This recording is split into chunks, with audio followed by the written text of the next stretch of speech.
ظرفیت‌های دنیای اسلام برای متوقف کردن استکبار و سپس عقب راندن دنیای استکبار و سلطه ظرفیت‌های بسیار خوبی است. هم ظرفیت‌های نرم افزاری، هم ظرفیت‌های سخت افزاری. ظرفیت‌های نرم افزاری ما معارف ماست، عقاید ماست. ما نگاهمون به جهان نگاه امیدوارانه است.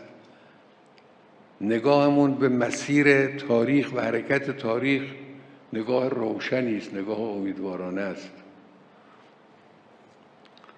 ما متکی به یک قدرت عظیمی هستیم که این قدرت به ما نیرو میبخشه، به ما امید میده. ما اهل توکل به خدا هستیم. اون کسانی که این توکل رو ندارن، این توسل رو ندارن، اونا ناامید میشن، افسرده میشن، ناتوان میمونن، وسط راه میمونن، های و هوی میکنن، اما باطنشون پوکه. امروز دنیای غرب در بنبست فکری است، بنبست تئوریه. خیلی از مسائل دنیا براشون غیر قابل توجیه، غیر قابل فهمه. با اون نگاه لیبرال دموکراسی که اینا داشتن نمیسازه خیلی از این چیزایی که امروز در دنیا هست. اما برای ما نه، برای ما همه چی قابل حله.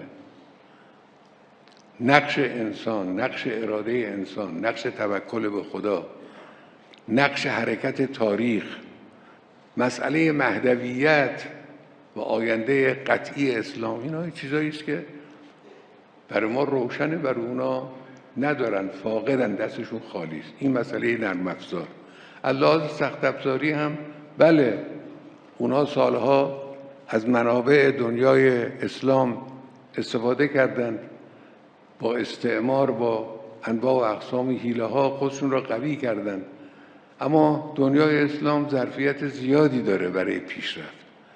سرزمین های وسیع، منابع فوق‌العاده ارزشمند که زندگی بشر به اونا وابسته است. امروز شما مسئله نفت و گاز رو در دنیا دارید مشاهده میکنید که چقدر مهمه. و اینا متعلق به دنیای اسلامه. دنیای اسلام میتوانه از اینا به بهترین وجهی استفاده کنه.